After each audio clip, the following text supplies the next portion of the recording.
തനിമ കലാസാഹിത്യവേദിയുടെ ആഭിമുഖ്യത്തിൽ രവീന്ദ്രൻ രാവണേശ്വരത്തിന്റെ ഇന്ത്യ സ്വസ്തികയുടെ നിഴലിൽ എന്ന പുസ്തകം ചർച്ച ചെയ്തു.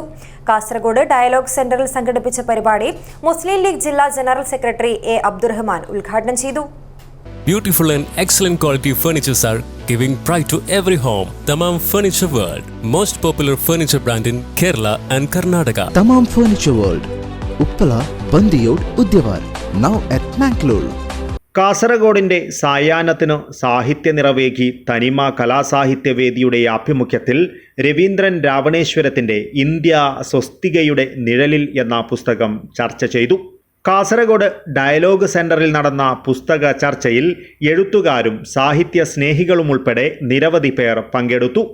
സത്യാനന്തരകാലത്ത് സത്യം വിളിച്ചു പറയുന്ന പത്രപ്രവർത്തനം ശക്തമായ ഒരു രാഷ്ട്രീയ പ്രവർത്തനമാണെന്ന് തെളിയിക്കുന്നതാണ് ഇന്ത്യ സ്വസ്തികയുടെ നിഴലിൽ എന്ന പുസ്തകം.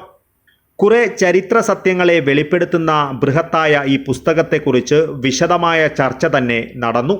ചരിത്രത്തിൽ നാം നടന്നുവന്ന വഴികളിലും നടന്നുകൊണ്ടിരിക്കുന്ന വഴികളിലും എത്രമാത്രം അപകടം പതിയിരിക്കുന്നു എന്ന് നമ്മുടെ കൂടെ നടന്ന് കാണിച്ചു തരികയാണ് എഴുത്തുകാരനെന്ന് പുസ്തകത്തെക്കുറിച്ച് ചർച്ചയുണ്ടായി.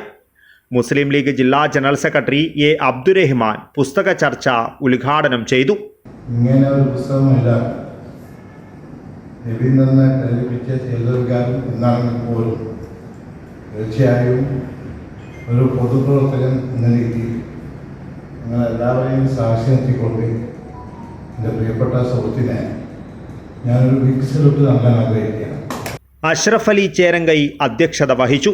KPS വിദ്യാനഗർ സ്വാഗതം പറഞ്ഞു. അബൂത്വായി പുസ്തക പരിചയം നടത്തി. Taluk library council secretary P Damodaran, Sahithyavedi president AS Muhammad Kunhi, advocate V Suresh Babu, Eriyal Abdulla എന്നിവർ ചർച്ചയിൽ പങ്കെടുത്ത് സംസാരിച്ചു.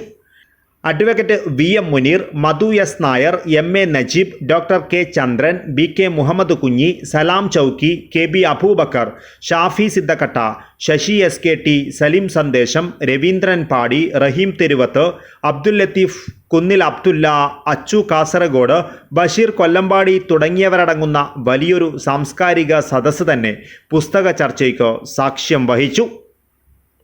News bureau, Kasaragod.